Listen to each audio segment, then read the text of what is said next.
I believe it says live, but I'll wait until I see it. There it is. Yes, and there we are. Good afternoon, good evening, good morning, good whatever time zone you are in. We are so excited to be here for our final Ask an Estill Expert session of the year. It has been such a pleasure hosting our Estill Experts, aka our Estill mentor and course instructors, the highest level of certification within the Estill voice training model. We've had speech language pathology experts. We've had TV and film experts. We've had oral and classical. Oral and classical. And today we have musical theater experts, Steven Chicurel-Stein and Tara Snyder.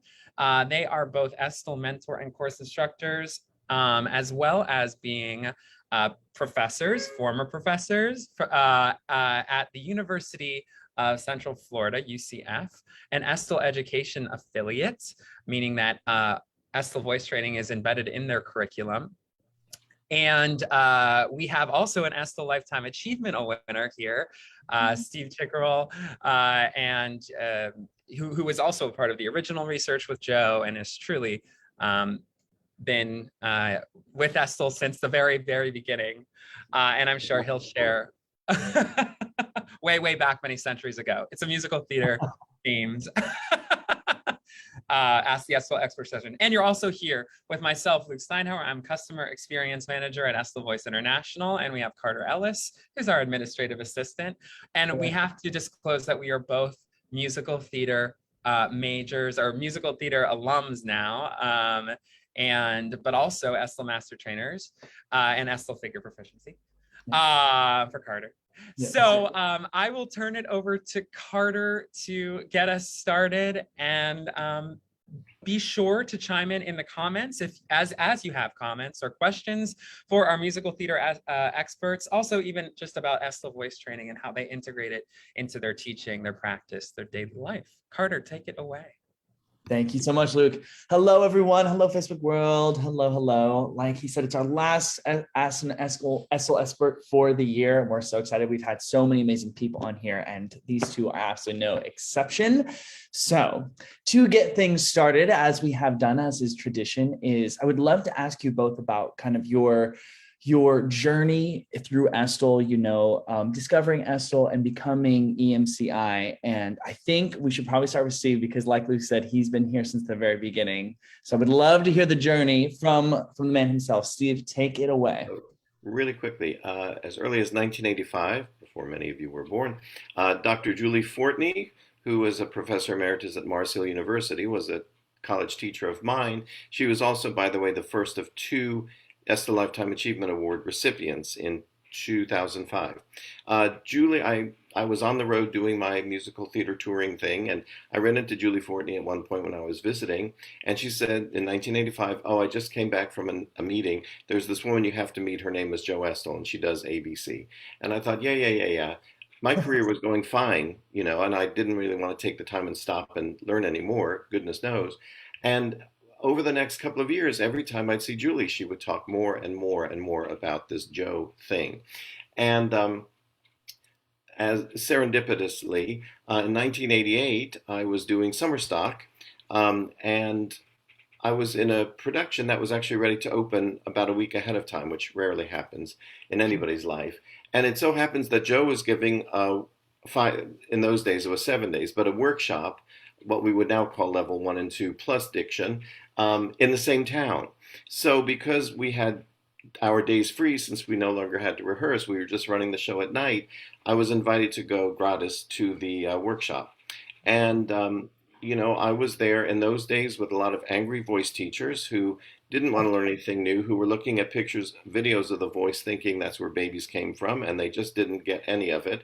And I was trying to keep up with it. And actually, it was on the third day when we learned what we now would call velum. In those days, we didn't. And I learned something that I applied that night in rehearsal to get an effect that I wanted. I was able to teach it to the 12 cast members in a nanosecond, and I got what I wanted in this particular song. So I was hooked at that point. Joe, during the week, saw me coaching somebody on some Sondheim, and she came up to me and she told me that I need to take the artistry thing and go with it. So within a year, Joe, for better or worse, had me assisting her on courses. And I lived across the street from Joe for a while in New York, also serendipitously. So we were crossword buddies at 7 a.m. and did a lot of work together. And so it went, yeah. So I always told Joe she ruined my life, but it certainly had a great effect all the way through my performing career. And then as I segued into university teaching and taught voice really since 1992 at university level. Wow. The common thread I see for Joe Estill, I mean, I so dearly wish I could have met her. That is like one of the things I really, really could have wished. But with the common thread I'm seeing is that she had a way of really pulling people in that she wanted to join to become a Estillian. It was like once you were in her clutches, it was locked for life. She had skepticism, but she pulled you in, yes. Yeah. Okay, Tara, what about you? Your journey in Estill and becoming EMCI and all those things. So I'll kind of segue a little bit with Steve. So my Estill journey started the junior year of my undergrad, and I went to a belting workshop that was kind of presented, and it was, a short packaged version of level 1 and 2, but focusing primarily on belting. Mm-hmm. And I went in not belting, and I came out 2 days later belting. So I knew there was something to this. And like that summer in summer stock, I was, the last I was working for a company that didn't pre-cast. They cast once you got to the shows. And I was, the last two standing for Annie in Annie Get Your Gun. And, couldn't have done that before that. So it really was a light bulb to me. So fast forward a couple of years to when I went to grad school at the University of Central Florida in the Master of Fine Arts and Musical Theater program, which unfortunately we don't have anymore. But that is where I met Steve and was exposed to all of the Estill level 1 and 2 incorporated in voice lessons, and got that throughout my MFA training. And then later on, after I was out and teaching and performing, kind of went the path of getting certified. And then once I was hired at UCF as a faculty member, going and finishing the EMCI route was also part of my tenure process, because as a voice teacher, as my primary university duties, it helps show, obviously, not only national recognition, but international recognition with the way Estill is recognized all over the world and utilized all over the world, which certainly gives value added to a university if they're going to award you tenure. So that's the short version, but I'm kind of like a child of Steve's in a way. Under the house of Chicurel-Stein, Mm-hmm. Love it. Well, that's actually a perfect segue, because we had mentioned kind of before we got on this live, was that the University of Central Florida is an Estill Education affiliate. So first of all, go Knights. Woo. Charge on. Yeah, charge on.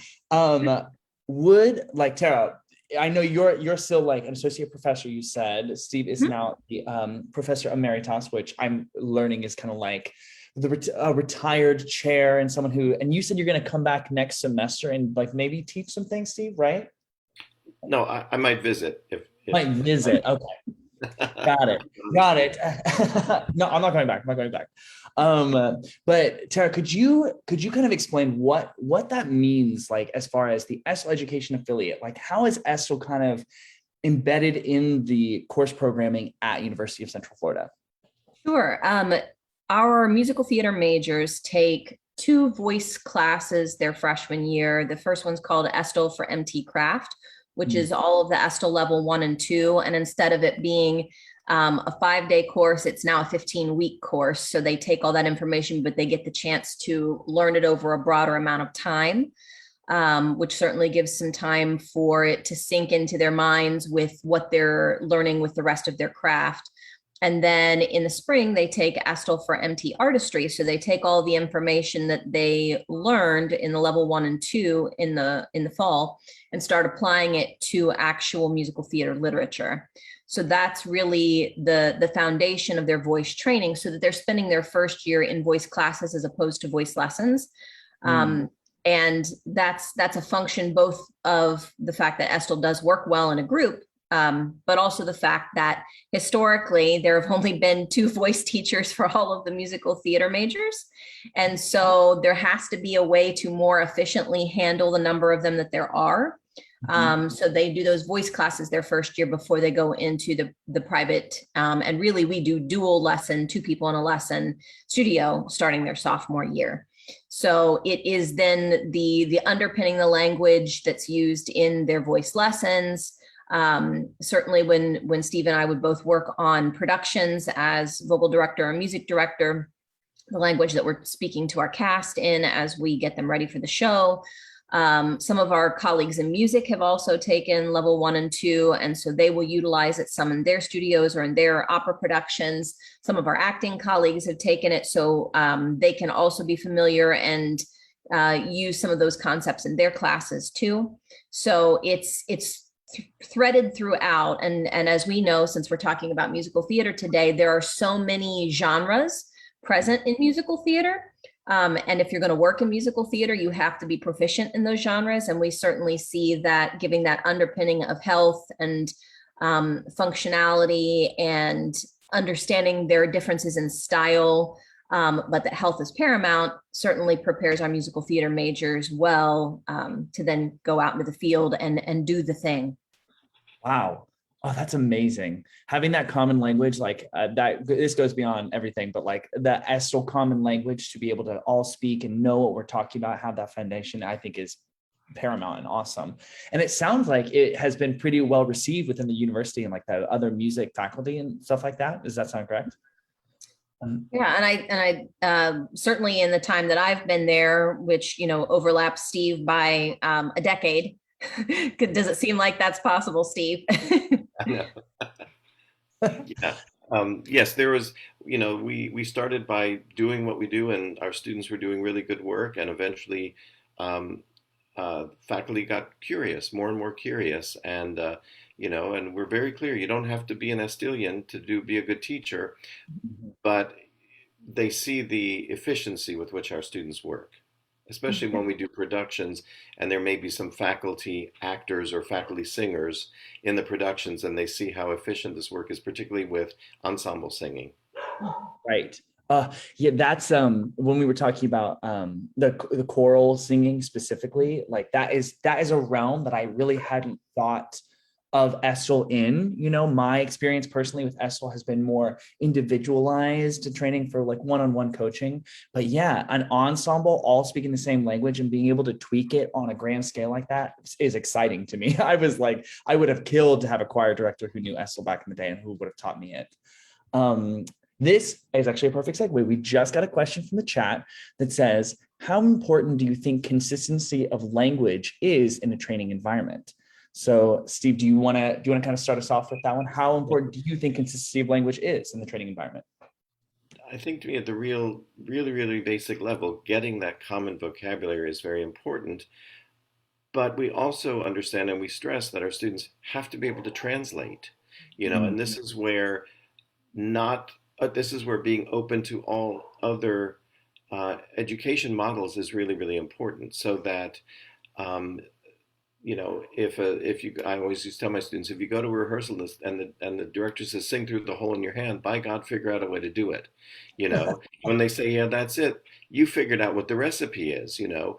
And actually, I'm not a sort of a plug. I'm on the voice board of the Music Theater Educators Alliance, and there's going to be a publication soon, which is a glossary of a lot of these terms that have been floating around for centuries, and how do we codify those, and how can we come up with a common vocabulary? So at the level of Estill in the music theater program, certainly we use Estill, but we also use those other words because that's the shop talk. That's what the trade is. That's what's out there in the world. And we want our students to be able to succeed in that way. Tara, anything else to add? I mean, I completely agree, Steve. Anything else that you're thinking? Yeah, I think the thing that students have found, when they do have a common language, is that the way our university model is set up with those dual lessons and also not staying with one voice teacher their entire journey, it's made it easier for them to go from studio to studio because there is that common language, but there's certainly different examples or different exercises that help them to utilize that.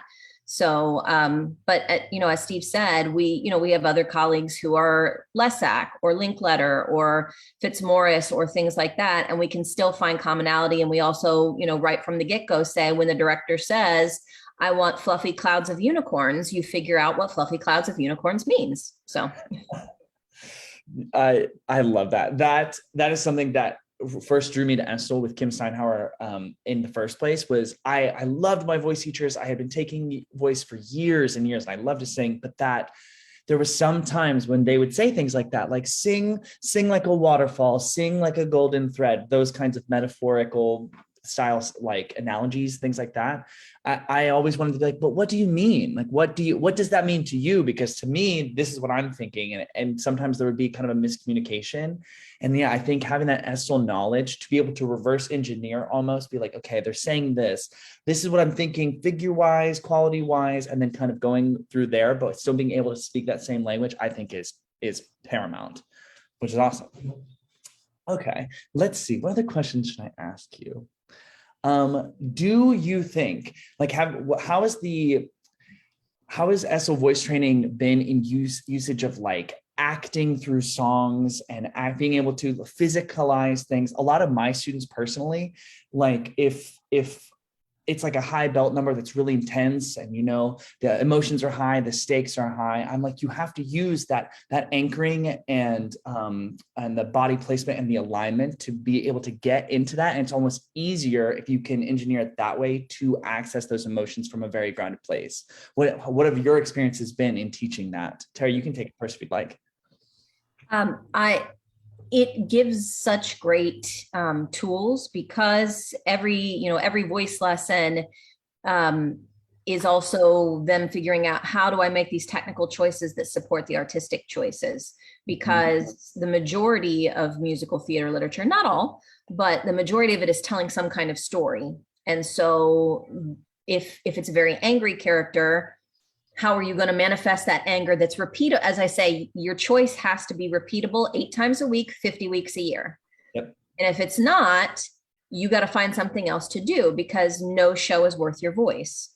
Right. So having healthier alternatives, figuring out the right, as you say, support system, depending on what the character is going through, not necessarily going down the path of their first initial, my emotion takes over and I do this. Yes, but your brain has shut off. I mean, fight, flight, or freeze has kicked in and you can't think logically anymore, which is where you end up hurting yourself. So having those tools and having them think it out. And some of that starts really in that first class. And this is something Steve started with the analysis papers of listening to musical theater through the different eras.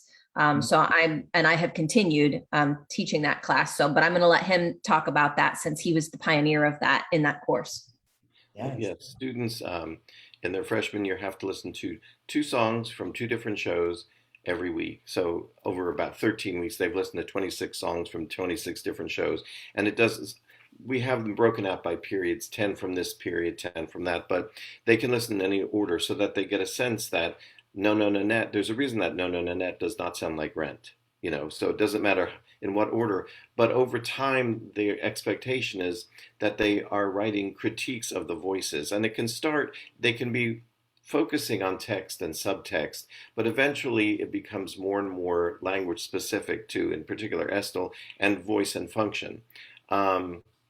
And so that's a very good thing for them to do. And that then carries into the lessons, as Tara said, especially with artistry, when we're working on text and subtext and coming up with these broad, what's the mood of this piece? Okay, the mood is X, Y, Z. So what sort of voice qualities, what recipes are going to project that to the audience?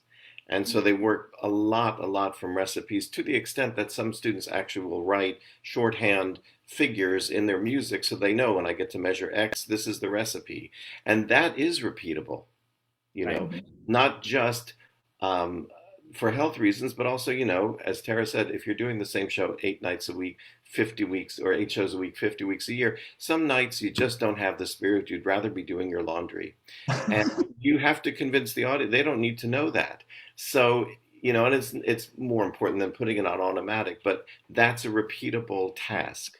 Mhm. And you can really take the audience on a journey with voice quality. Right.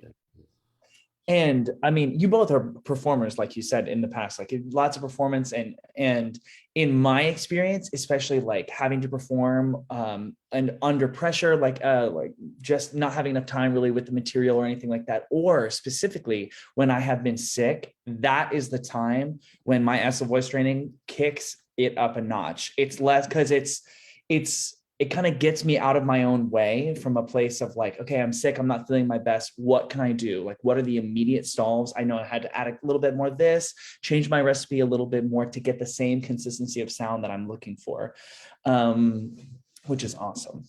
I could talk all day. I drank the Kool-Aid long ago. We have another question from the chat, which is interesting. Someone asked, when you have students with disabilities of different types, how do you practice and teach Estill? So have you had any experience with that, like, I don't know, learning disabilities or disabilities in other categories that you have still had success or any challenges with Estill voice training? We have a student who, has a neurodiverse,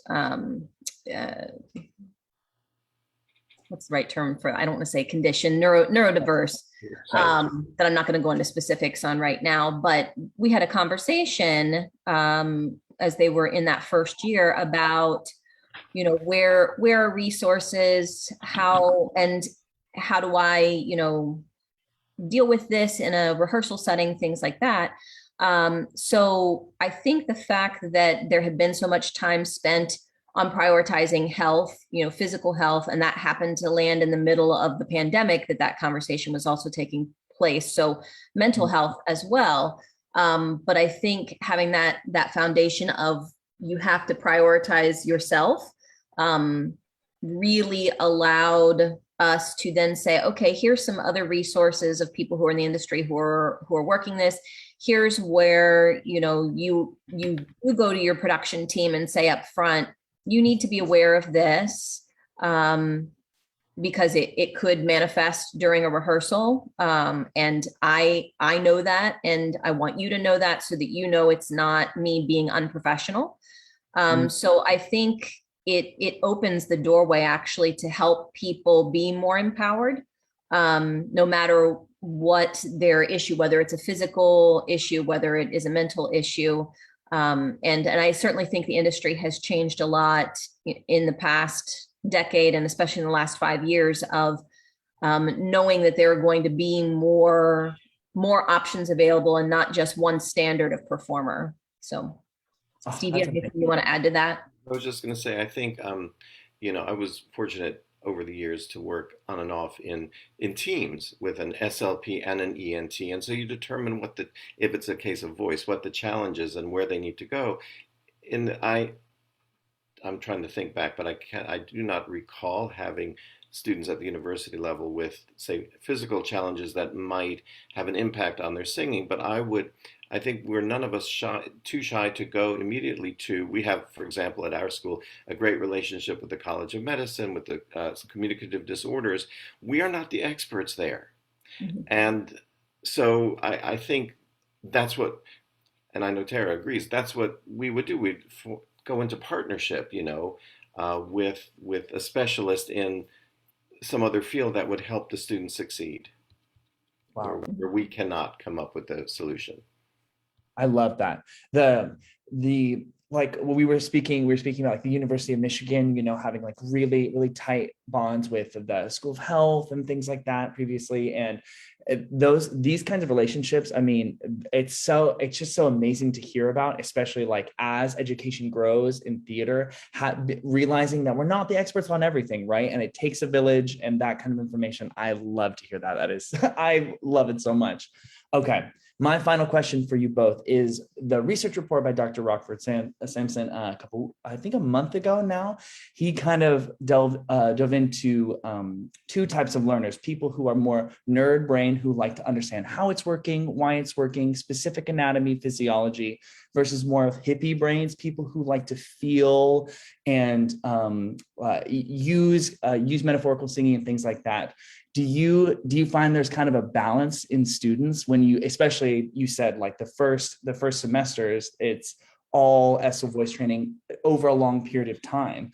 Do you find that you kind of have to tailor make for each student, or is it kind of like we all kind of find a way to access this information? I loved Rocky, by the way, is another UCF grad. Yes. But I think the beauty in that article and what I got from it certainly is, but I think it's what we strive. You meet the student where they live. Right. And, as teachers, we can't be so rigid as to be one way or the other. We think because of the science that's part and parcel of Estill, that we're gonna stay on the nerd side, but we Right. can't. And to validate any language, to validate even those colors, sing more purple, sing more green. If that's the way in, that's the way in to help the singer tell or the speaker tell the story. So I think there's always a little bit of that, back and forth. Quick anecdote: students, I think, in the first few weeks, my experience had been, we talk about the terms and a lot of the things that satisfy, say, the hippie brain. And, Right. I still remember a couple of students were, somebody will say in class, well, wasn't she singing in head voice? And everybody goes, like it's a terrible thing, or singing in blue. And it's like, no, they think that it's a horrible thing. So we spend time validating vocabulary, as the great Helen Tiller, another EMCI from Australia, said, call it fish paste if you like. These are just words. And so you've got to satisfy the hippie and the nerd. Yeah. Love it. So what do you think? I sorry, I saw like the chat pop up, and I want to make sure we get that repertoire question in, because I think Steve really handled that really well. Yes, totally. Well, we do have time for it. So the chat says, what are your criteria to assign a certain repertoire to each student? Is there a fixed repertoire curriculum they have to sing in their lessons according to the year that they are in? Great question. And yes, a couple of years ago, Steve and I took all of the levels of the applied voice, and we said, what are key areas that we would, that the industry is indicating these students need to know, not just what we think is important, because, that's not here nor there. It's what's going to help them work and have a long career. So on each level of studio voice, there is a requirement of, okay, you have to have, I just had the level 1, which is our sophomores. So they had to have an out of context early musical theater piece. So representing Irving Berlin, George Gershwin, Noble and Sissel. But they didn't sing it in the context of the show. They could put it in whatever context they wanted. So it introduced them to that era of musical theater history, but not necessarily some of those stories, many of which aren't done anymore for very good reasons. So they had to do that. They had to do a book team in context. So looking at some of the longevity of musical theater writers from any era. So we had, Flaherty and Ahrens, Pasek and Paul, Rodgers and Hammerstein represented. They had to do a pop or rock or other popular genre piece that was new to them, like a genre they'd never tried to sing, because so much of musical theater is pop and rock. So they need to start on it early. So that's just an example of where it's codified. But the great thing is, by having those categories, then we as professor don't have to say, you do this piece. They have the categories, they go find what they think will work best for them. And then we can have a conversation if we have a disagreement on it, or we think it's too big a bite to swallow at that moment in time in their development. But it gives a lot of room to not only explore the diversity of our musical theater industry, but also the uniqueness of each performer and their voice and their brand and their energy. And I'm going to jump in really fast because I know time. In 2019 in London, Tara and I presented on each semester. So we still have I'm happy to share that you all may still have that actually in your archives, a slide presentation that breaks down every semester and repertoire. Yeah. Nice. That's awesome. Yes. Well, like you said, we are out of time. Every single time we do this, you guys, I'm serious. As soon as we start talking, the time flies by, and I could sit here and talk to you about musical theater and Estill Voice International and voice training for hours on end. Thank you so much. I mean, Tara Stein, Dr. Steven Chicurel-Stein, like absolutely incredible. Thank you so much.